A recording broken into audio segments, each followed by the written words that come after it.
నమస్తే, welcome to 4 Sides TV అఫ్రెండ్ news. నేను మీ సంపత్ కుమార్. ముందుగా బులెటిన్లో హెడ్లైన్స్ చూద్దాం.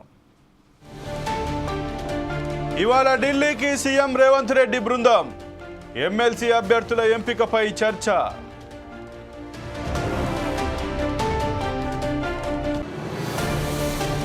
నేడు ఏపీ కేబినెట్ భేటీ. మధ్యాహ్నం 3 గంటలకు సమావేశం.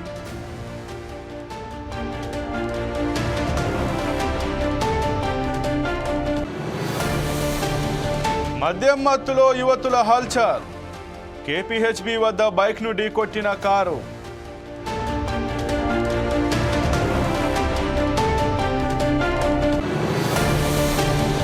మహబూబాబాద్లో గంజాయి పట్టివేత. నిందితుల వద్ద నుంచి 10 కేజీలు స్వాధీనం.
తెలంగాణ సీఎం రేవంత్ రెడ్డి ఇవాళ ఢిల్లీకి వెళ్తున్నారు. ఆయనతో పాటు ఉప ముఖ్యమంత్రి మల్లు భట్టి విక్రమార్క, మంత్రి ఉత్తమ్ కుమార్ రెడ్డి, పీసీసీ అధ్యక్షుడు మహేష్ కుమార్ గౌడ్ కూడా వెళ్లబోతున్నారు.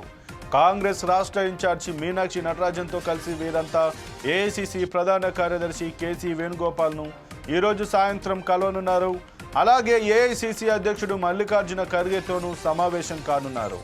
తెలంగాణలో జరుగుతున్న ఎమ్మెల్యే కోట, ఎమ్మెల్సీ ఎన్నికల నేపథ్యంలో అభ్యర్థుల ఎంపికపై పార్టీ అధిష్టానంతో చర్చలు జరపనున్నారు.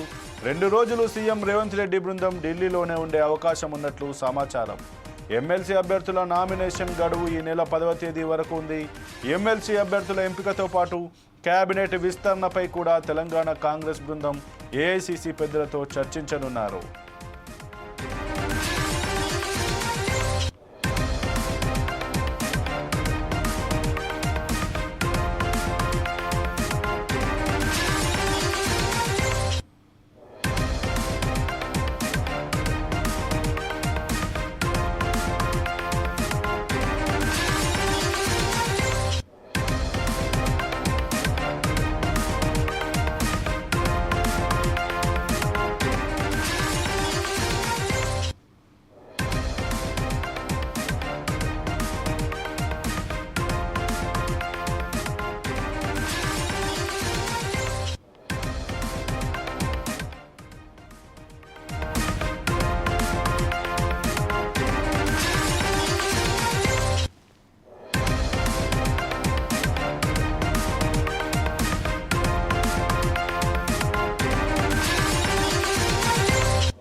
బులెటిన్లో మరో బ్రేకింగ్ న్యూస్ చూస్తున్నాం. ఇవాళ ఏపీ కేబినెట్ భేటీ కానుంది.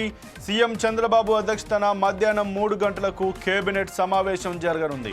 మహిళా దినోత్సవం సందర్భంగా మహిళలకు గుడ్ న్యూస్ చెప్పనుంది ప్రభుత్వం. డ్వాక్రా మహిళలకు కొత్త పథకం ప్రకటించే అవకాశం ఉన్నట్లు తెలుస్తోంది.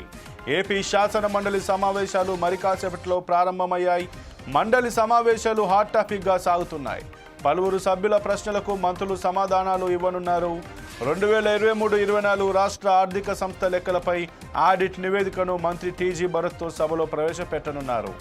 ఏపీ సహకార నూనె గింజల ఉత్పత్తిదారుల సమాఖ్య లిమిటెడ్ వార్షిక ఆడిట్ నివేదికలకు మంత్రి కింజరాపు అచ్చెన్నాయుడు సభలో ప్రవేశపెట్టనున్నారు.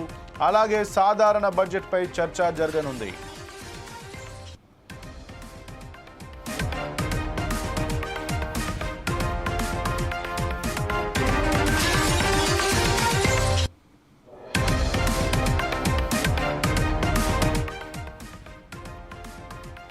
తన భర్తతో ఎలాంటి మనస్పర్ధలు లేవని సింగర్ కల్పన స్పష్టం చేశారు. తనపై తప్పుడు సమాచారాన్ని వ్యాప్తి చేయొద్దని కోరారు. ఆసుపత్రిలో చికిత్స పొంది కోలుకున్న ఆమె ఓ వీడియో విడుదల చేశారు. తాను తన భర్త కుమార్తె సంతోషంగా జీవిస్తున్నామని చెప్పారు. వృత్తిపరంగా ఒత్తిడి ఎక్కువై నిద్ర పట్టడం లేదన్నారు. అందుకు చికిత్స తీసుకుంటున్నానని చెప్పారు. టాబ్లెట్స్ ఓవర్డోస్ తీసుకోవడంతో స్పృహ తప్పి పడిపోయానని అన్నారు. తన భర్త సరైన సమయంలో స్పందించారని తెలిపారు. కాలనీ వాసులు పోలీసుల సహాయంతో చికిత్స తీసుకుంటున్నట్లు పేర్కొన్నారు.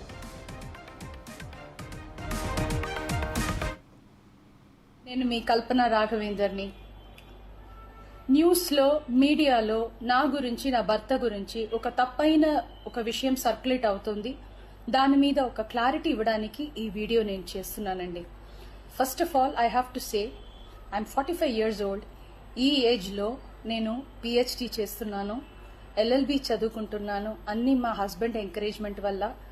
సో చాలా విషయాలు చేస్తున్నాను. And for today's musical industry I'm trying to update my self. I'm trying to do different kinds of concerts. ఇవి అన్ని స్ట్రెస్ వల్ల నాకు అసలు నిద్ర పడట్లేదు. చాలా సంవత్సరాలు నిద్ర రాకుండా కష్టపడుతున్నాను. సో డాక్టర్ దగ్గర ఇన్సోమ్నియా ఇష్యూస్కి ట్రీట్మెంట్ తీసుకునేటప్పుడు నాకు కొన్ని ప్రిస్క్రిప్షన్ ఇచ్చారు.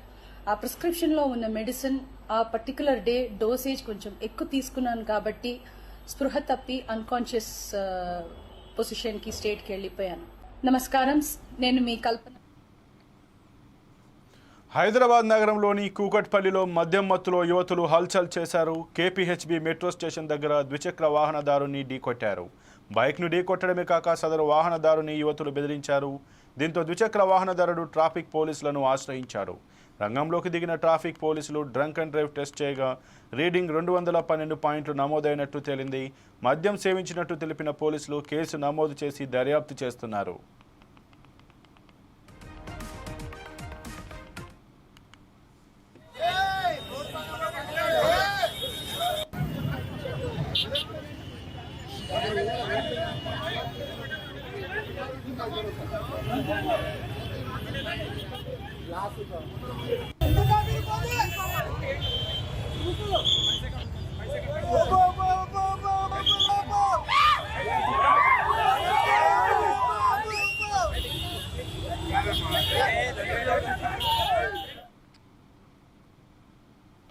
మహబూబాబాద్లో అక్రమంగా తరలిస్తున్న గంజాయిని పోలీసులు పట్టుకున్నారు. పట్టణంలో తనిఖీలు నిర్వహిస్తుండగా ఓ వ్యక్తి బ్యాగుతో పరిగెత్తాడు.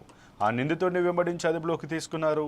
నిందితుడి వద్ద నుంచి సుమారు 5 లక్షలు విలువ చేసే 10 కేజీల ఎండు గంజాయిని స్వాధీనం చేసుకున్నారు. నిందితుడి స్వగ్రామం ఒడిశాలోని గంజాం జిల్లా బడకరీడా గ్రామం.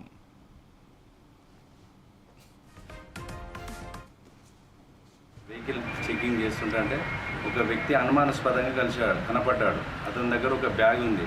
అతని పేరు అడగా సరిగా చెప్పట్లేదు. అనుమానాస్పదంగా తిరుగుతున్నారు ఏంటనే మనలో ఆ వ్యక్తిని అతని దగ్గర ఉన్నటువంటి బ్యాగును చెక్ చేస్తే ఆ బ్యాగ్ లోపల ఎండు గాంజాయి ఉంది. ప్రభుత్వం నిషేధితే ఎండు గాంజాయి ఉంది. అప్పుడు అతని పేరు కనుక్కునగా అతని పేరు బరుణ బరడ్, 25 సంవత్సరాలు, ఒరిస్సాకు చెందినటువంటి వ్యక్తి. అతని గంజాం జిల్లా, ఒరిస్సా. అదేవిధంగా అతని పూర్తి వివరాలు కనుక్కునగా ఏంటి గంజా ఎక్కడి నుంచి తీసుకొస్తున్నావు అంటే అతను చెప్పిండు ఒరిస్సా దగ్గర గోపాల్ అనే వ్యక్తి దగ్గర ఇట్టి గాంజాని కొనుగోలు చేసి నేను సూరత్ లోపల పనిచేస్తున్నాను, అక్కడ ఈ తక్కువ జీతం వస్తుంది, సరిపోవట్లేదు, ఈ గాంజా అమ్ముకుంటే ఎక్కువ డబ్బులు వస్తాయనే ఉద్దేశంతో ఒరిస్సా చెందిన గోపాల్ అనే వ్యక్తి దగ్గర ఈ 10 కిలోల ఎండి గాంజా కొనుక్కొని తీసుకొని కోనార్కు ట్రైన్లో ఎక్కి సూరత్ వైపు వెళ్తుంటుంటే ట్రైన్ లోపల పోలీసులు కనపడి భయపడి నన్ను పట్టుకుంటారన్న భయంతో మహబూబాబాద్ రైల్వే స్టేషన్లో దిగి తుర్రూరు మీదుగా వరంగల్ వైపు వెళ్ళి అక్కడి నుండి సూరత్కి వెళ్ళడానికి ప్రయత్నం చేస్తున్నా, నేను ఇట్లా దిగి వెళ్తున్నా సార్ అని చెప్పడం జరిగింది. అప్పుడు అతని వద్ద నుంచి మనం ఒక మొబైల్ ఫోన్, సుమారు 10 కిలోల 102 గ్రాముల ఎండు గంజాయి, దీని యొక్క విలువ 5,05,100 రూపాయల విలువ గలది దొరికింది. అతన్ని వెంటనే పంచుల సమక్షం లోపల విచారణ చేసి అతన్ని ఈ మన పోలీస్ స్టేషన్ దగ్గర తీసుకొచ్చి అతన్ని ఈరోజు రిమాండ్ చేయడం జరుగుతుంది. దీని లోపల ప్రతిభ కనపరిచినటువంటి రూరల్ సిఐ సర్వే అనే నన్ను, తర్వాత రూరల్ ఎస్ఐ దీపికారెడ్డి మేడం, అదేవిధంగా వారి సిబ్బంది, ఇక్కడ ఉండేటువంటి సిబ్బంది అందరినీ కూడా మన మహబూబాబాద్ జిల్లా ఎస్పీ సార్ అభినందించడం జరిగింది. Thank you. నెల్లూరు జిల్లా సంఘంలో రేషన్ దుకాణంపై విజిలెన్స్ అధికారులు దాడులు చేశారు. స్టాక్ వివరాలు, బియ్యం నిల్వలను అధికారి సుభాన్ పరిశీలించారు. 300 కేజీల బియ్యం, 43 చక్కెర ప్యాకెట్లు తక్కువ ఉండటాన్ని గుర్తించారు. ఈ నేపథ్యంలో రేషన్ దుకాణంపై 6A కింద కేసు నమోదు చేశారు. ఈ కార్యక్రమంలో vigilance head constable Harikrishna, RI Salma తదితరులు పాల్గొన్నారు.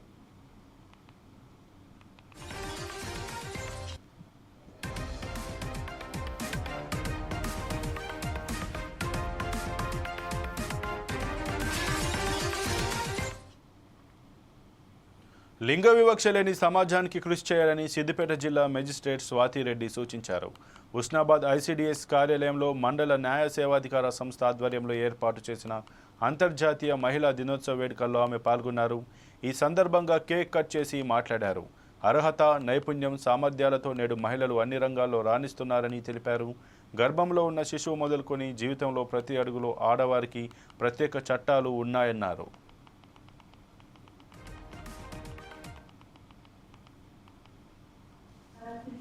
సమానమైన హక్కు కావాలని కోరుకుంటూ 2020 సంవత్సరంలో కూడా ఇంకా కోరుకునే దగ్గరే ఉన్నాము. ధైర్యంగా మాకు కావాల్సిన మాకు వచ్చింది అని చెప్పలేకపోతున్నాము.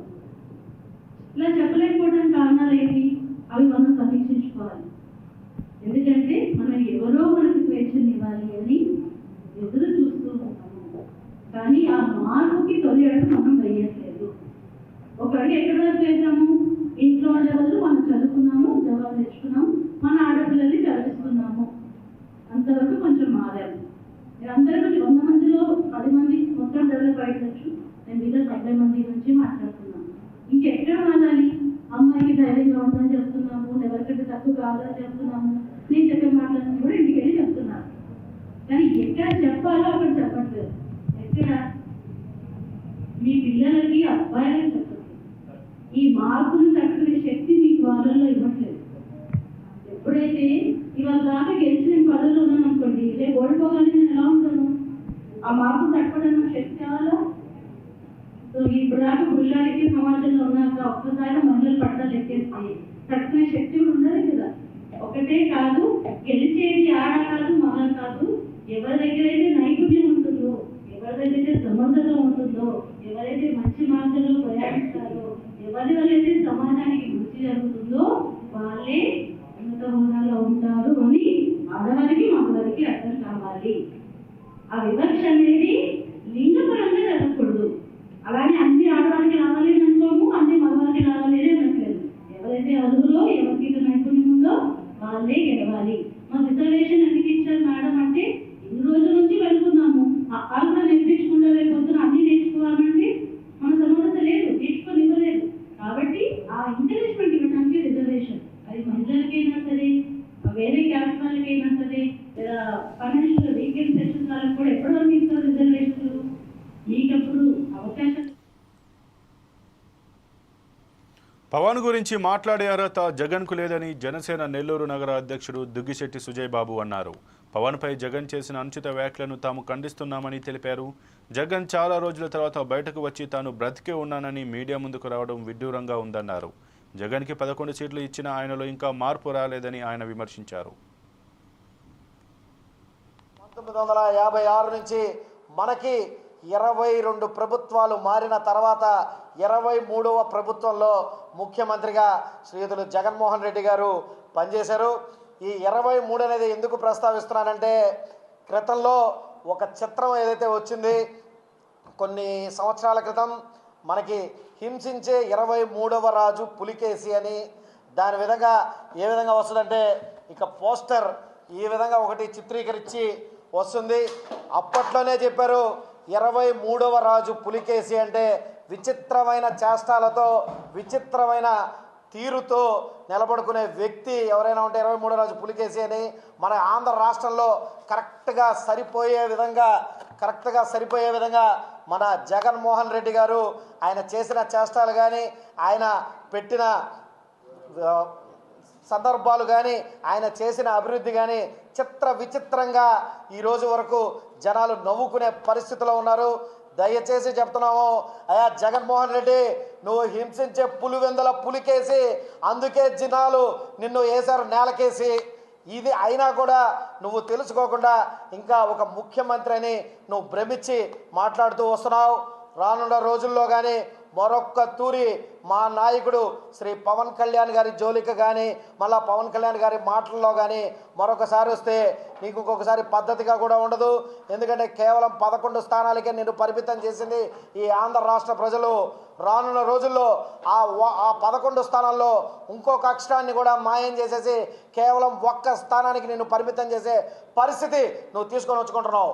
ఎందుకంటే నువ్వు ఎంత ఓవర్ కాన్ఫిడెంట్గా ఉన్నావంటే కరెక్ట్గా ఎలక్షన్స్కి ఒక 3 రోజుల ముందర 4 రోజుల ముందర ఒక ప్రముఖ ఛానల్లో ఇంటర్వ్యూ ఇస్తా, వై నాట్ 175 అని చెప్పి మాట్లాడిన ప్రబుద్ధుడు నువ్వు. ఈరోజు వై నాట్ 175లో అన్నీ ఎగిరిపోయినాయి. పట్టుమని 10 సీట్లు గెలుచుకునేదానికి సోపాలు పడి ఈరోజు ముక్కి మూలిగి. మహబూబాబాద్ వ్యవసాయ మార్కెట్ వద్ద రైతులు ధర్నా చేపట్టారు. మిర్చికి గిట్టుబాటు ధర కల్పించాలని డిమాండ్ చేశారు.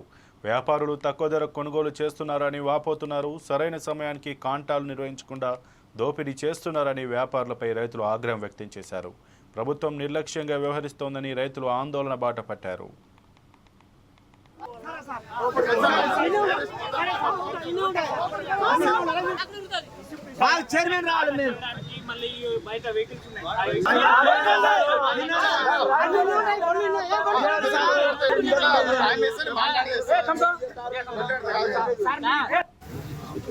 నా దగ్గర వచ్చింది వెహికల్స్ వస్తూనే ఉంటాయి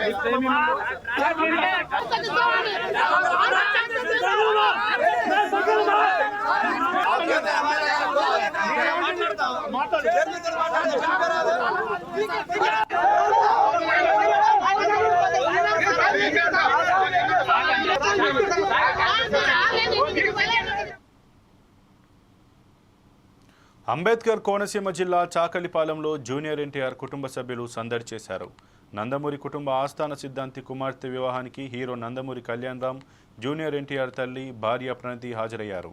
బాలాజీ కన్వెన్షన్ హాల్లో జరిగిన ఈ వేడుకలో నూతన వధూవరులను ఆశీర్వదించారు. ఈ సందర్భంగా ఎన్టీఆర్, కళ్యాణ్ రామ్ అభిమానులు భారీగా చేరుకున్నారు.